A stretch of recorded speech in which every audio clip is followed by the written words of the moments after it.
प्रभात बच्चों, मैं आपकी हिंदी की अध्यापिका और आज हम हिंदी का पाठ 4 शुरू कर रहे हैं। इसका शीर्षक है राखी का। शुरू करते हैं। पाठ 4 राखी का मूल्य। ठीक है, चलिए बच्चों पाठ का परिचय, पाठ प्रवेश देखते हैं। पाठ में क्या दिया और क्या बताया जा रहा है। हमारे देश के पुरुषों की वीरता और वीरांगनाओं की त्याग की भावना ने हमेशा एकता के सूत्र में बांध कर राष्ट्रीयता पर बल दिया है। हमारा इतिहास ऐसे अनेक उदाहरणों से भरा पड़ा है। प्रस्तुत नाटक में भी राखी के मूल्य को दर्शाया गया है। जाति धर्म के बंधन को तोड़कर राष्ट्रीय एकता का यह एक अद्भुत उदाहरण है। ठीक है, देखिए बच्चों, ये नाटक के द्वारा मतलब ये जो आपका पाठ है, इस पाठ में जो है ना, नाटक के द्वारा बताया गया है राखी का मूल्य किस प्रकार कैसे होता है। ठीक है, इस नाटक में जितने भी पात्र परिचय यानी जितने भी पात्र हैं जो अपना अपना इस नाटक में रोल निभा रहे हैं, ठीक है, तो उनका यहाँ पर परिचय दिया जा रहा है। कर्मवती कौन थी? मेवाड़ की रानी। कर्मवती मेवाड़ की रानी। हुमायूं बादशाह। हुमायूं कौन था? बादशाह है। हिंदू बेग कौन है? हुमायूं का सेनापति है ना। हिंदू बेग हुमायूं का सेनापति। बाघ सिंह एक योद्धा है। ठीक, तातार खां हुमायूं का मित्र है। अन्य इसके अंदर जो पात्र आ रहे हैं कौन कौन है? जवाहर भाई, क्षत्रिय, दूत एवं पहरेदार, ये सब इसके क्या है? पात्र हैं। प्रथम दृश्य देखिए बच्चों, इसमें दृश्य कई दृश्य हैं। तो प्रथम दृश्य में क्या बताया जा रहा है देखते हैं। चित्तौड़ के राजमहल का दृश्य है ये। मेवाड़ के महाराणा सांगा की विधवा पत्नी का इसमें जिक्र है प्रथम दृश्य में। चलिए, कर्मवती कहती है, मेवाड़ में ऐसा रंगीन सावन पहले कभी नहीं आया होगा। भाइयों, शतरानी की राखियां सस्ती नहीं होती। राखी के इन धागों का बदला अपना सर्वस्व बलिदान है। जिन्हें प्राण देने का चाव हो वे ही राखियां स्वीकार करें। कर्मवती कहती है रानी। कर्मवती कौन? कर्मवती जो मेवाड़ के महाराणा सांगा की जो विधवा पत्नी है ना। तो वो क्या कहती है कि जो शतरानी यानी क्षत्रियों की जो बीवियां होती है, जो योद्धा होते हैं, है ना, शतरानियों की जो राखी जो होती है वो सस्ती नहीं होती। इस राखी के लिए सर्वस्व बलिदान करना पड़ता है। जो अपने प्राण दे सकता है वही ये राखियां बंधवाए या स्वीकार करे। ऐसा कौन कहती है? कर्मवती। रानी कर्मवती कहती है। एक क्षत्रिय कहता है, मेवाड़ के क्षत्रियों को यह बात नए सिरे से समझनी होगी माँ, है ना। राजमाता को माँ कहा जा रहा है क्षत्रिय द्वारा। हम लोग सदियों से हंसते हंसते प्राण देते आए हैं। हमारी इस अजय शक्ति यानी जिसे जीता ना जा सके, ऐसी शक्ति का स्रोत आप बहनों की राखियों के धागे ही तो है। यही तो हमें बल देते हैं। तो इस प्रकार उत्तर देते हुए एक क्षत्रिय कहता है कि आपकी राखियों की बदौलत ही हम क्या है, इतने शक्तिमान हैं और हमें ये जो शक्ति विज्ञा की राखी के धागे की वजह से ही मिलती है। इसी वजह से तो हमें कोई जीत नहीं सका, हम ही जीतते आए हैं। फिर रानी कर्मवती कहती है, बच्चों धन्य हो वीरों, तुमसे यही आशा थी। अच्छा जाओ, राखी की इस मर्यादा में बंधकर प्रतिज्ञा करो कि प्राण रहते मेवाड़ की पताका को झुकने नहीं देंगे। पताका यानी झंडा, जो मेवाड़ का उस समय झंडा था उनका अपना, है ना। तो इस तरह से रानी कहती धन्य हो आपका सबका। इस प्रकार का उत्तर सुनकर वो खुश हो गई। तो फिर वो कहती है, आशा है कि तुम इसी तरह से मेवाड़ की रक्षा करोगे। इसका जो मेवाड़ का जो पताका है उसे कभी आन बान शान मेवाड़ की झुकने नहीं दोगे। इसका अर्थ है अब मेवाड़ की आन बान शान में कोई कमी आने नहीं दोगे। फिर सभी कहते हैं यही होगा माँ, यही होगा। तो बाकी सभी क्षत्रिय कहते हैं यही होगा माँ, यही होगा। सारे योद्धा बोल पड़ते हैं। कर्मवती फिर रानी कर्मवती कहती है, मेवाड़ के सपूतों यानी कि जो सपूत यानी जो मेवाड़ के जो महान पुत्र है ना, अच्छे पुत्र जितने भी है, जो वहां जिन्होंने जन्म लिया है, मेवाड़ के सपूतों तुम ही मेवाड़ की अभिमान हो। मतलब रानी कहती तुम ही हम अभिमान हो, मेवाड़ का घमंड हो, अभिमान हो। तुम्हारी कीर्ति अमर है। जाओ, रणभूमि तुम्हारी प्रतीक्षा कर रही है। और बहनों, तुम घर जाकर वीर व्रत की तैयारी करो, वीरों के लिए व्रत रखो, है ना। ऐसा कौन कहती है? रानी कर्मवती कहती है। अभिवादन करके राजपूतों का प्रस्थान हुआ। मतलब वो क्या करते, फिर जाते समय रानी को अभिवादन करते हुए वो वहां से निकल जाते सभी राजपूत। एक योद्धा का आगमन हुआ। फिर अभिवादन करके राजपूतों का प्रस्थान वहां से चले गए अभिवादन करते हुए। फिर एक योद्धा का आगमन हुआ आते हुए। फिर कर्मवती कहती है बाघ सिंह जी युद्ध का क्या हाल है। फिर एक योद्धा कौन, बाघ सिंह है ना, उससे कहते हैं युद्ध का क्या हाल है। बाघ सिंह ने उत्तर दिया राजपूत वीरता से लड़ रहे हैं महारानी, किंतु एक तो हमारी संख्या बहुत कम है, दूसरे शत्रुओं का यूरोपियन तोपखाना आग उगल रहा है, उसका मुकाबला तलवारों से तो नहीं हो सकता, हमें हमें मरना है, हंसते हंसते मरेंगे और बहुतों को मार कर मरेंगे, पर दुख है तो यही कि मर कर भी आन की रक्षा नहीं कर पाएंगे। मतलब उनको दुख इस बात का है कि मरने के बाद भी कोई फायदा नहीं, फिर भी हम अपनी आन बान शान अपने मेवाड़ की रक्षा नहीं कर पाएंगे। कौन कहते हैं, बाघ सिंह, है ना। फिर आगे कर्मवती, रानी कर्मवती उत्तर देती हैं बड़ा कठिन समय है, इस समय मेरे स्वामी नहीं है, यानी उनके पति नहीं है, उनके रहते मेवाड़ की ओर आंख उठाने का किसका साहस था। मतलब वो कहते हैं कि जब वो थे, जब कोई आग उठाकर आ भी नहीं सकता था, जब मेरे पति थे, उनके आतंक से मेवाड़ के बाहर दूर दूर तक अत्याचारियों के प्राण कांपा करते थे। मतलब अत्याचार जो दूसरों को सताते थे, दूसरों को परेशान करते थे, किसी प्रकार का अत्याचार वो करते रहते थे, तो वो सब अत्याचारी उनके उनके क्या उनके डर से कांपते थे, है ना। मेवाड़ की सीमा में तो पैर रखने का साहस ही कौन कर सकता था, है ना। बाघ सिंह जी, हमने आपसी वैमनस्य की आग में अपने ही हाथों अपना सर्वनाश कर लिया। बाघ सिंह जी, हमने आपसी वैमनस्य यानी आपसी शत्रुता, आपसी दुश्मन, आपसी मतलब अपने परिवार में से एक दूसरे से लड़ना झगड़ना, तो इस तरह से आपसी ही शत्रुता, वैमनस्य यानी शत्रुता, वैमनस्य शत्रुता के आग में जलकर आपस में ही सर्वनाश एक दूसरे का कर लिया। ऐसा कौन कहती है, कर्मवती कहती है।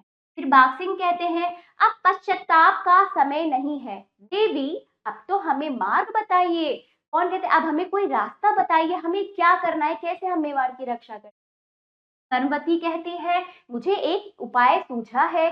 बाघ सिंह ने कहा क्या क्या क्या उपाय है, कहने का ये मतलब था। कर्मवती कहती है मैं बादशाह हुमायूं को राखी भेजूंगी। कौन कहती है, कर्मवती कहती है मैं बादशाह हुमायूं को राखी भेजूंगी। जवाहर बाई कहती है हुमायूं को एक मुसलमान को भाई बनाओगी। ऐसा कौन कहती है, जवाहर बाई। कर्मवती कहती है चौकसी क्यों हो, वे भी तो इंसान है, उनके भी तो बहनें होती है, सोचो तो बहन क्या उनके हृदय नहीं है। तो वो कहते हैं रानी कर्मवती जवाहर बाई से बहन सोचो क्या उनके दिल में उनके सीने में हृदय नहीं है, दिल नहीं है ना। वे ईश्वर को खुदा कहते हैं, खुदा यानी ईश्वर, एक ही बात है। और मस्जिद में जाते हैं तो क्या, है ना। इस तरह से कर्मवती जवाहर बाई से कहती है, उनका उत्तर देती है। नास्तिक कहते हैं किंतु और भी तो बाधाएं हैं, क्या बादशाह हुमायूं पुराने बैर भुला सकेगा। बैर यानी पुराने जो झगड़े थे एक दूसरे से करते थे, वो भुला सकेगा। सीकरी के युद्ध के जख्मों के निशान क्या आसानी से मिट सकेंगे। जो सीकरी का युद्ध था हुमायूं के साथ, क्या वो भूल सकेगा, क्या वो सब भूल कर हमसे हाथ मिलाएगा, क्या वो हमारी मदद करेगा। इस प्रकार के बाघ सिंह प्रश्न करने लगा। कर्मवती उत्तर देती है हमारी राखी वह शीतल प्रलेप है ना। प्रलेप यानी मलम, ठंडा मलम, हमारी राखी ठंडा मलम ऐसा है जो सारे भाव भर देती है। राखी वह वरदान है जो सारे बैर भाव को जलाकर भस्म कर देती है, यानी सारी दुश्मनी को जलाकर खत्म कर देती है। बहन की राखी पाकर भी क्या कोई बैर विरोध याद रख सकता है। कौन कहता है, कर्मवती कहती है। कहती है बाघ सिंह से। फिर जवाहर बाई कहती है लेकिन वे हमारे शत्रु हैं, लेकिन वो हमारे दुश्मन है। कर्मवती कहती है ऐसा ना कहो, हमारी तरह भारत भी तो हुमायूं की मातृभूमि हो चुकी है, वे भी हमें अपना समझे और हम उन्हें, यहाँ स्वाभाविक है यही उचित है। इस विकट अवसर पर मेवाड़ की रक्षा और कोई उपाय नहीं है। मतलब मेवाड़ की रक्षा का और मतलब ऐसी मुश्किल घड़ी पर मेवाड़ की रक्षा का कोई और उपाय नहीं है, ठीक है। उपाय है भी तो नहीं, ऐसा कर्मवती कहती है कि इस विकट अवसर पर मेवाड़ की रक्षा का और कोई उपाय है भी तो नहीं। बाघ सिंह जी आप ही कुछ बताइए, आपकी क्या राय है, ऐसा कर्मवती कहती है बाघ सिंह से। फिर बाघ सिंह कहता है हम तो आज्ञा का पालन करना जानते हैं, सम्मति देना नहीं, है ना। इस तरह से वो कोई कहते हैं हम आज्ञा का पालन करना जानते हैं महारानी, हम उपाय नहीं दे सकते। कर्मवती कहती अच्छा तो फिर यही हो, भ्रातृत्व और मनुष्यत्व का विश्वास करके हुमायूं की परीक्षा ली जाए। भ्रातृत्व यानी भाईचारा और मनुष्य मानवता, है ना, का यकीन करके हुमायूं की परीक्षा ली जाए, यानी उसका इम्तिहान लिया जाए, उसकी परीक्षा ली जाए। लीजिए यह राखी और यह पत्र, आज ही दूत के हाथ मेरी राखी हुमायूं के पास भेजिए। राखी और पत्र देती है। तो मतलब फिर क्या होता है, दूत यानी जो संदेश एक दूसरे को वो भेजते हैं जिसके साथ, तो दूत से कहती है मेरी राखी और ये सब चीजें, पत्र भेजिए, उन तक पहुंचाइए। तो फिर वो राखी और पत्र दे देती।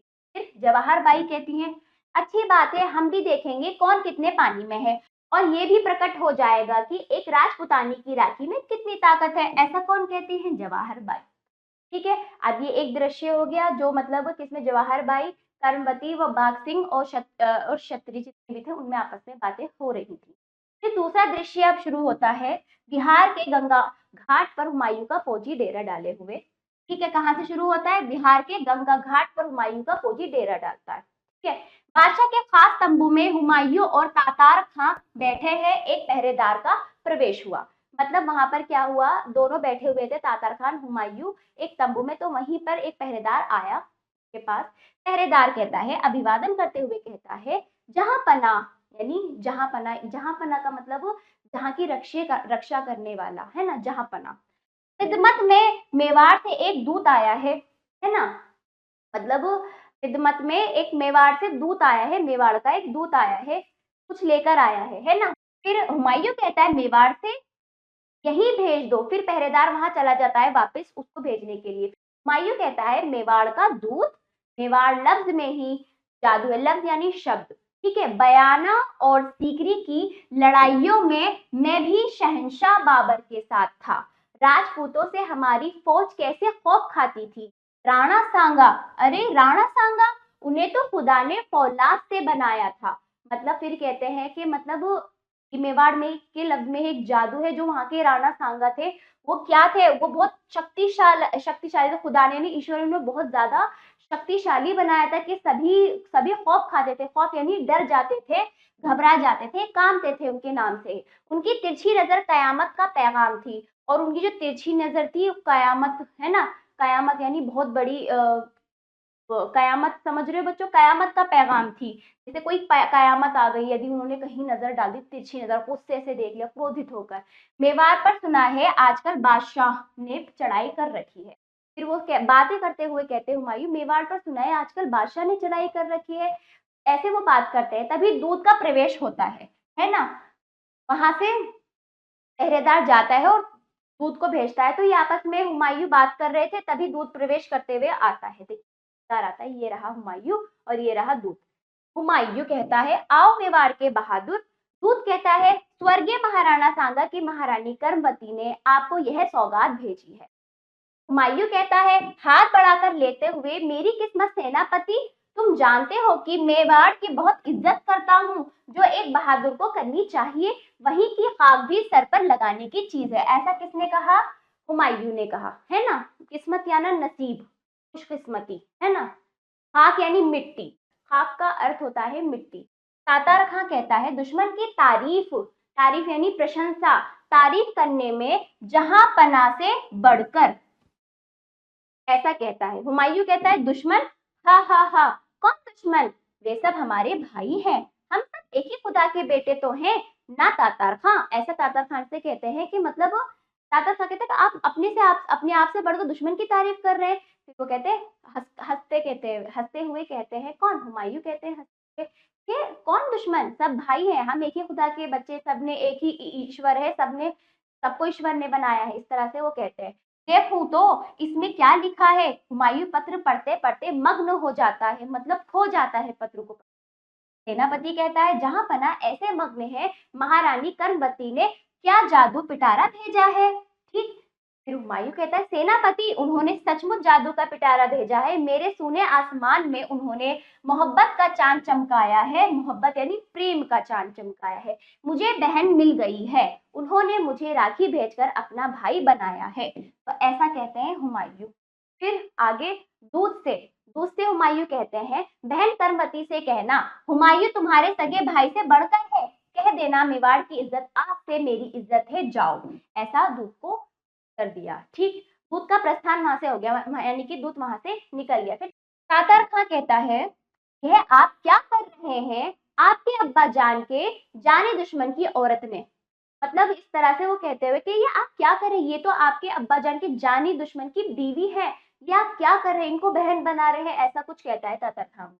हुमायूं कहता है, अफसोस कि तुम इस राखी की कीमत नहीं जानते, ये तो छोटे छोटे धागे भी जाने दुश्मन को मोहब्बत की ना टूटने वाली जंजीरों में जकड़ देते हैं।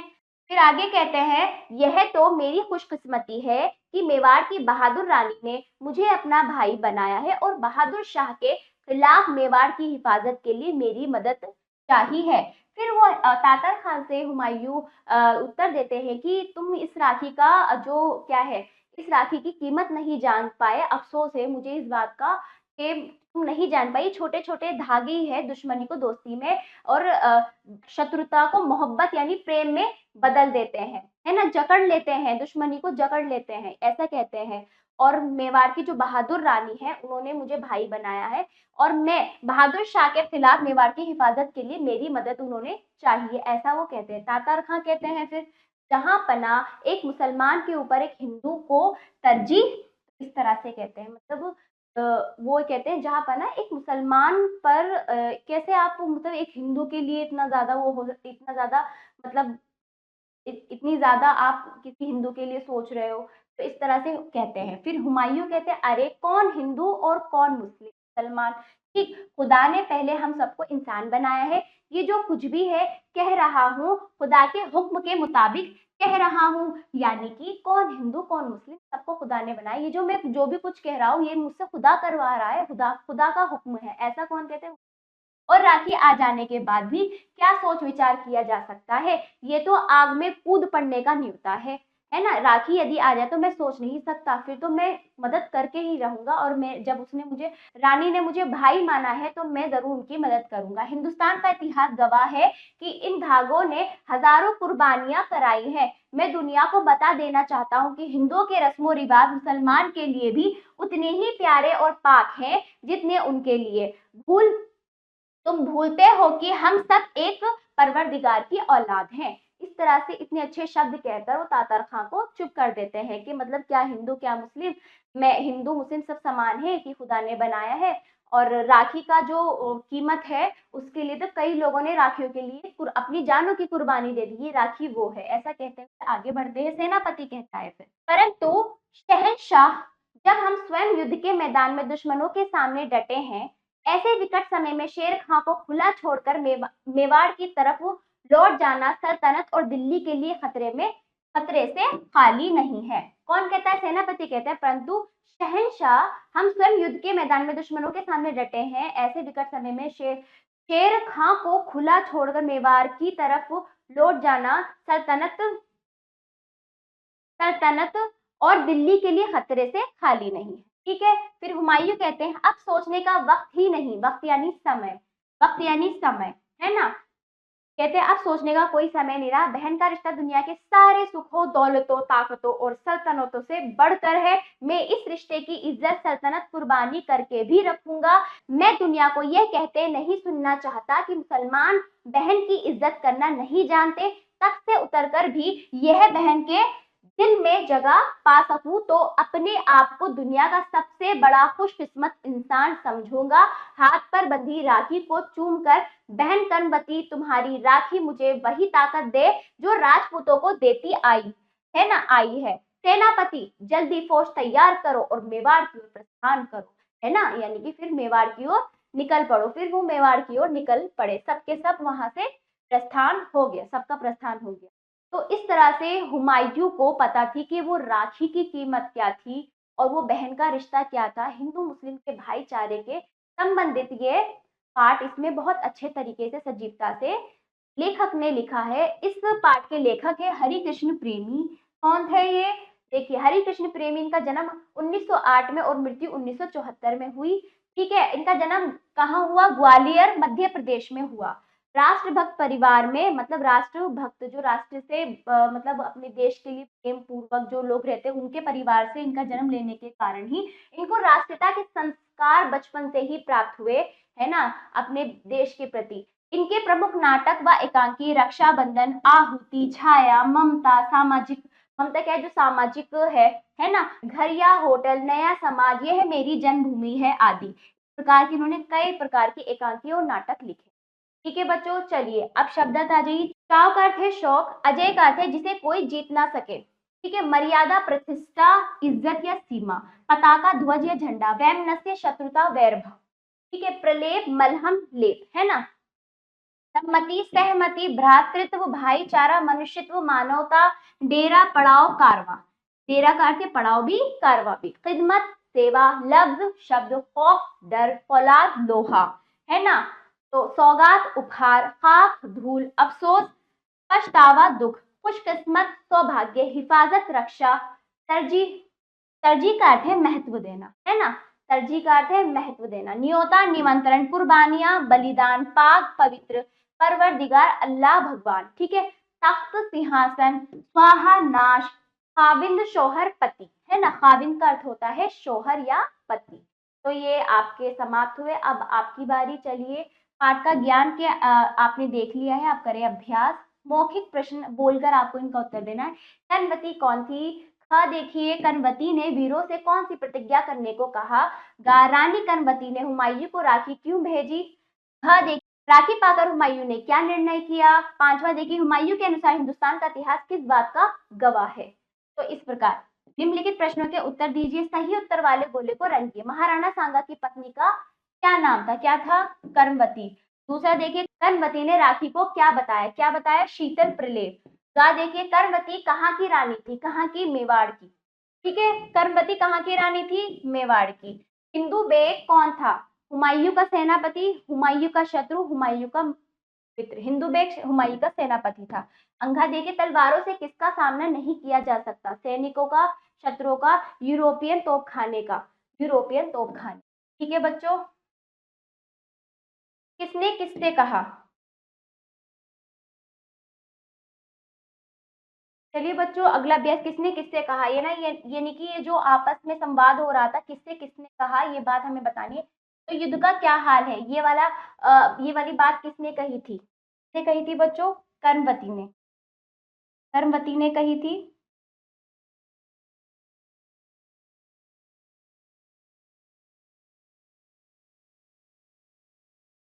किससे कही थी बताइए? बाघ सिंह से।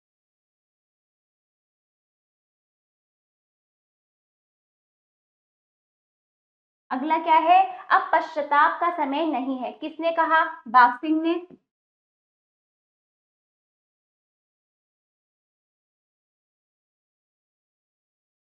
किससे कहा? कर्मवती से।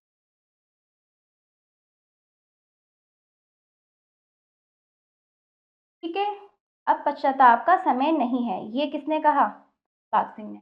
अगला देखिए, खिदमत में मेवाड़ से एक दूत आया है, कौन कहता है? पहरेदार।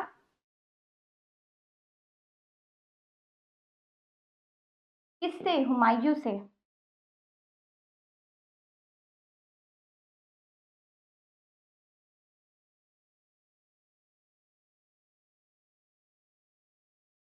अगला है, हम भी देखेंगे कि कौन कितने पानी में है, कौन कहती हैं ये बात? जवाहर बाई।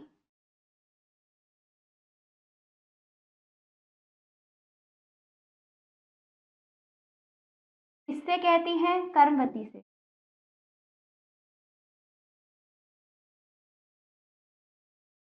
ठीक है, अगला है, मेवाड़ की इज्जत आज से मेरी इज्जत, ये कौन कहता है? हुमायूं।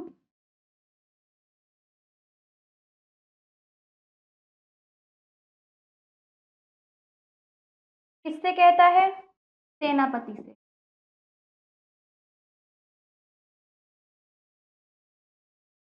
है, यार हमें बताना था इनका संवाद आपस में क्या हो रहा है। रिक्त स्थानों की पूर्ति कीजिए, राखी की इस डैश में बंद कर डैश करो। ठीक है, ये वाली बात किसने कही थी? इस खाली स्थान में आपको बताना है बच्चों। राखी के इस डैश यानी मर्यादा में बंद कर क्या करो? प्रतिज्ञा करो।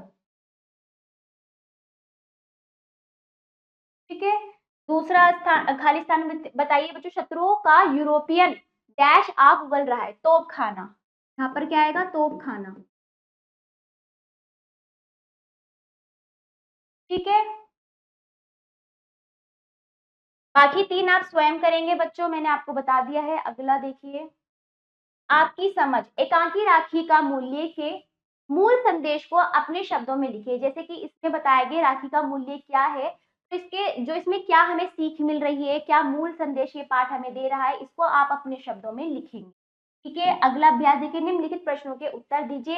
का देखिए, बाघ सिंह अपने किस दुख का वर्णन रानी कर्मवती से कर रहे थे। ख देखिए, राखी भेजने के पक्ष में रानी को क्या तर्क दिया। ग मेवाड़ के प्रति रानी कर्मवती और हुमायूं की भावनाओं की समानताएं स्पष्ट कीजिए, है ना। तो अगला देखिए, हुमायूं ने जादू का पिटारा किसे कहा, उसका वर्णन उसने किन शब्दों में किया। अगला देखिए, हुमायूं ने सेनापति के समक्ष बहन के रिश्ते के बारे में किस तरह के विचार व्यक्त किए। इन प्रश्नों का उत्तर पाठ के अनुसार आप स्वयं देने का प्रयास करें, स्वयं लिखने का। लिखकर आप अभ्यास पुस्तिका में यह अभ्यास पूरा करेंगे। बाकी कार्य आपको स्वयं करना है। आशा करती हूँ बच्चों ये पाठ आपको समझ आया होगा। इस पाठ से आपको बहुत अच्छी, ये पाठ समाप्त हुआ और अब हम मिलते हैं अगले पाठ पर। धन्यवाद।